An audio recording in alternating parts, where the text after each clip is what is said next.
we had a virtual baby shower this week. So obviously, like I said, a baby shower in person obviously would have been preferable, but having a virtual baby shower was like the next best thing.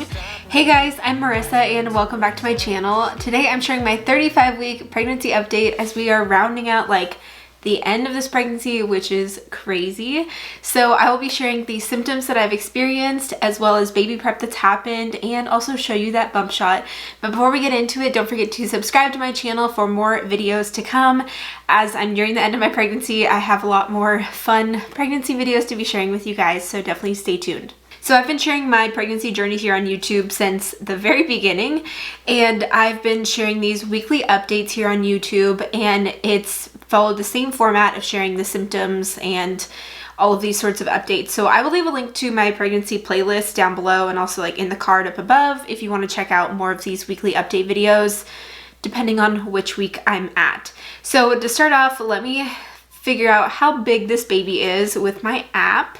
So the app that I've been using is Pregnancy Plus, and it says that at 35 weeks, baby is 18.66 inches and 5.78 pounds. All right, symptoms I've experienced this week have definitely been things that make me feel like, wow, end of pregnancy is nearing, which is crazy. So first off, I've had some like whitish yellow, this is gross, whitish yellow like crusties like on my nipples like a little bit, and I was like, what the heck is that?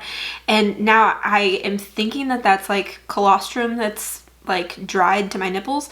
So that's been an interesting new thing. I don't know what else to say about it other than it kind of freaked me out at first, and then that's what I assume it is, but I'm not 100% sure. But that just happened like once this week, so I think that that's what that could be, but I'm not exactly sure. Also, I've just had more sore boobs and nipples this week. I like definitely feel like I'm like growing, and it's just a little more like sore for sure. The other fun thing that I'm experiencing is sciatica nerve pain. So randomly, I had sciatica pain when I was newly pregnant. When I was like 8 weeks pregnant, or even like before then, I had really bad sciatica pain, which is super random. But then it eventually went away, and now it's starting to come back again. So I need to like figure out what stretches I can do for it. I am not going to a chiropractor right now. I was doing like prenatal massage and chiropractic before the pandemic, but since then I've been staying home for everything, so I won't be going to the chiropractor for that, but I just need to like figure out what I can do for it at home. It's definitely been a little bit uncomfortable, especially when I'm going to sit down or stand up. The other thing that I've experienced a little bit more of this week is cramping, and it's been super light and mild and nothing that I can like time, like contractions that I can time, but it's definitely more noticeable, and it's like really low abdominal cramps. Honestly, this is probably gross, but it's kind of hard to distinguish if it's like, do I have to poop or is this like a contraction? So that's what I've kind of been experiencing. Again, nothing too major. I did have like one time this week that it kind of woke me up like in the night where I just like woke up and was just a little bit uncomfortable, but nothing like too painful or anything. Just like a dull, it just feels like a dull period type cramp, and I get maybe like a couple a day, maybe. Yeah, it's nothing that I can time, and it's very, very minor, but just something that I've been noticing a little bit more this week. I've also seen more weight gain this week. I know that I've shared in my previous updates, I haven't really gained very much weight this pregnancy. At like 20 weeks, I'd gained 0 pounds. So I haven't gained very much, and every single time I've gone to the doctor, they've told me like, you haven't gained any weight, like eat more protein. And so I've been trying to like eat more protein. I've also been on quarantine for 6 weeks, and I gained like a couple pounds in a week, which has not been my norm. So that was definitely a little bit surprising, and realizing that I need to like lay off of the quarantine treats, like fine to eat like the healthy protein stuff, but just need to like lay off the treats and try and stay like a little bit more active. So the weather's been nicer as we're getting into springtime, and we're able to go on walks safely, like not around anyone else in our neighborhood. So we've been trying to do that more. We also have a treadmill, so I've just been lightly walking, just trying to stay, like I said, just trying to stay a little bit more active and lay off all of the candy and treats that we have in the house right now. So baby prep has happened. I know that this is just such a crazy time to be pregnant, and I know a lot of you guys are pregnant and expecting to have a baby here soon. And it's just a really scary and uncertain time, and I'm definitely feeling that as well. So I'll touch on that a bit here too, but first I want to share like the fun parts that we've been able to experience this last week. So first off, we had a virtual baby shower this week. I was supposed to have 3 baby showers in the month of April, and of course they all have been canceled. But one of them was a family baby shower that like my mom and sister were putting on for me, and we instead moved that one to be a virtual shower. So the way that it worked was everyone was invited to like a Facebook event, and that's what my mom and sister like invited everyone to this Facebook event and said like the baby shower will be on this day at this time, and people within that time had then sent gifts to our house off of my registry, or even things were dropped off at our like front porch. So we didn't like physically come in contact with anyone, but just things were dropped off.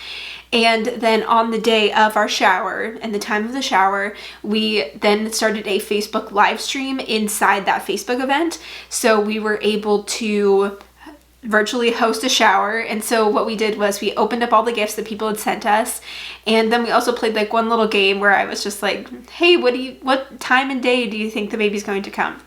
And then we also gave a tour of the nursery. So that was, I mean, something different that you don't normally get to do for a baby shower.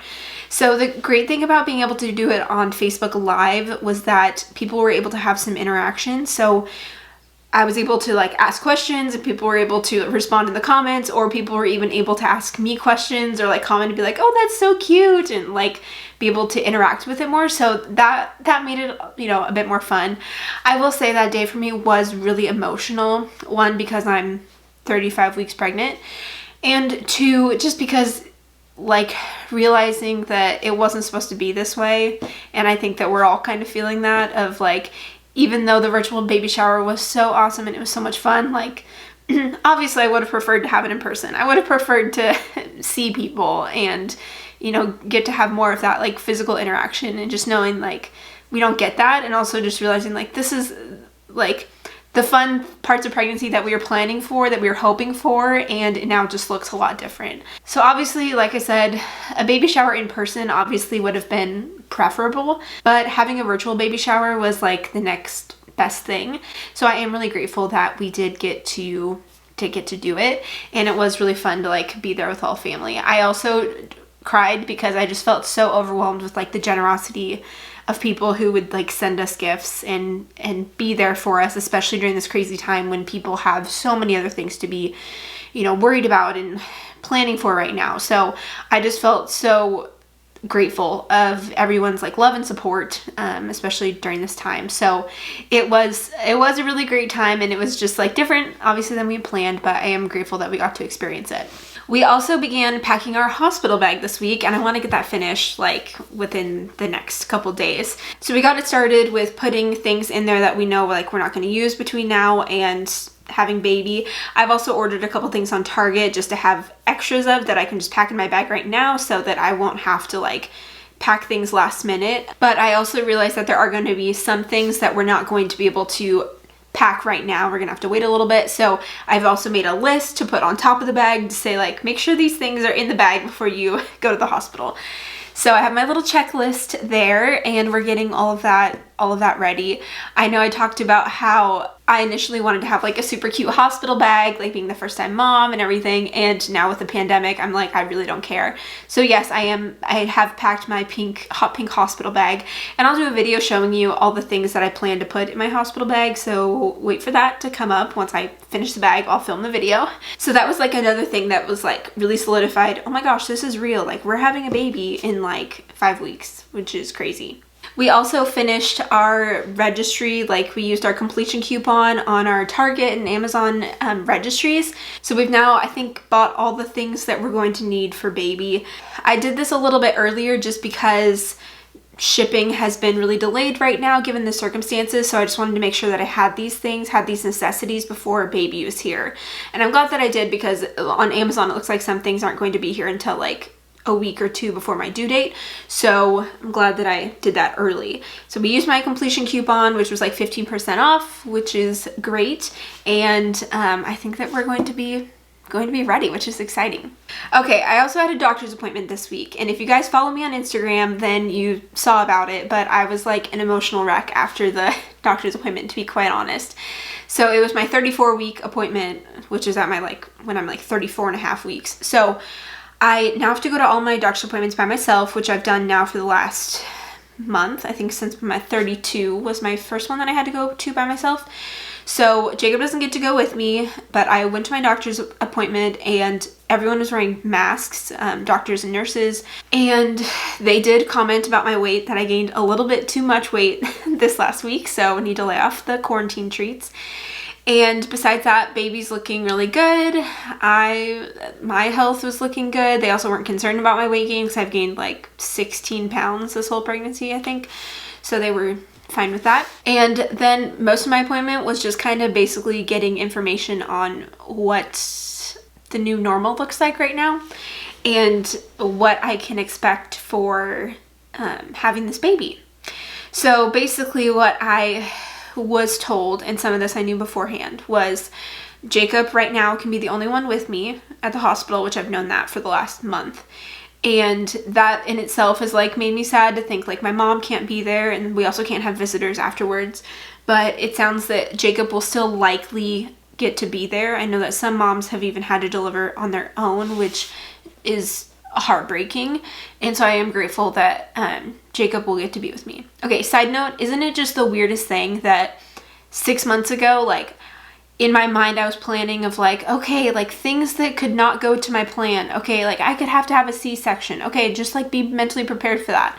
And now here I am of like being super grateful that Jacob could come with me to delivery. Like it is so insane how much things have changed drastically in the last, couple months. And I know that we're all experiencing that, but you would have never known. Besides that, Jacob can join me at the hospital, which I've known. I was told that once I get to the hospital, I will be tested for the virus. I was also told that I have to wear a mask during delivery. And that is something that I do not understand. Because if I test negative for the virus, I don't know why I'd have to wear just like a surgical mask, like not like an N95, but just like a regular mask. But I also cannot fathom trying to go through labor while also wearing a mask. I am fully preparing to have an epidural. And I know a lot of people have been like, why are you planning to have an epidural? Why would you not plan to just do it natural? I am mentally drained from everything that's happened in the last 6 weeks for this pregnancy, that I feel like to have a natural birth, like you need to be like fully mentally prepared for all of that. And I'm just not, because of all this other stuff that's been going on. I just like do not think I could deal with that. So I just want to have an epidural and be done with it. And yeah, having a mask on, because they say that giving birth is like running a marathon, and I don't know how you're supposed to run a marathon while also wearing a mask. So yeah, that was unfortunate when I heard that news, and I don't know what that's going to look like in the hospital, but obviously I'm just gonna have to suck it up and do it. The other thing that was probably more hard for me to like hear is that we shouldn't, I knew that we couldn't have visitors in the hospital, but now hearing that like we shouldn't even have visitors for the next like 14 days after we come home from the hospital. And that makes me so sad to think that like my family's not going to get to meet our baby for weeks. And this is the first grandchild on both sides of our family. And part of it is like wanting the families to quarantine and everyone to be healthy, to not like spread anything to baby, but also for us to have been coming home from a hospital where if we didn't have the virus before we walked into the hospital, we could have picked it up at the hospital, who knows? And so wanting to not expose other people to that if we could have picked it up at the hospital.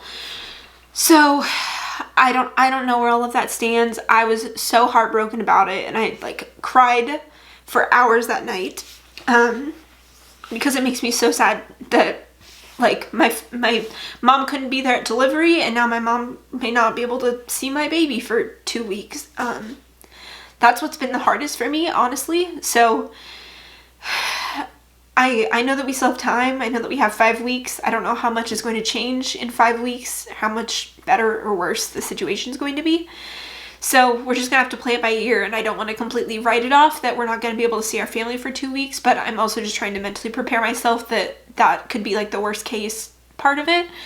So we'll have to see. But it's just so insane where initially I thought like having a May baby, I was like, oh, it's gonna be spring into summer and everyone's gonna be healthy, like don't have to worry about flu season. And here we are in the middle of a pandemic. It is just insanity. So, I mean, obviously no one's sure what the next couple weeks to a couple months are going to look like, but I wonder like how much I'm going to be able to take my baby out like in the next 6 months, you know, first 6 months of his life, what that's going to look like. So just realizing like this whole season looks completely different than people who had babies a year ago. And it's okay to like grieve and be sad about the things that you're missing out on, whether that's a baby shower or how you plan to go through labor and delivery or not being able to have family there. Like that is totally fair to grieve, even though there's also a lot of like bad stuff going on right now. So I feel like I've definitely have been going through the grieving process like I've shared, and honestly right now I'm just kind of sad. I'm just kind of bummed that we won't get to experience any of that. The thing though that's really getting me through is the fact that like I'm gonna have a baby here in 5 weeks. And obviously that's been like the exciting part of my entire pregnancy journey, but realizing like during pregnancy it was like obviously I have to look forward to having a baby, but in between then I'm gonna have baby showers, I'm going to go on a baby moon, I'm going to prep the nursery, I'm going to like, you know, do all these things, spend time with family. And now that all of those things have been taken away, it's like really the true thing that I have to look forward to is having baby here. And I know that like once he's here, like my mind is, I'm probably not going to be thinking about all these other things that I missed out on. And so for that, I'm just super grateful and really excited for him to be here. But I think it's also still fair to be able to be sad and grieve like the things that we haven't been able to experience. So with that little update, here's a look at the bump. So here's the bump at 35 weeks. The doctor initially asked me if I thought that he was dropping, and then she looked at me and was like, nah, no, he looks like he's still pretty high up there. So I definitely like felt him in my ribs last night, so I don't think I've dropped yet. So thanks you guys so much for hanging out and joining me for this 35-week pregnancy update. If you're new to my channel and not yet subscribed, don't forget to subscribe so you won't miss any new videos. And also give this video a thumbs up if you enjoyed it. And I will look forward to seeing you guys in that next one. Bye.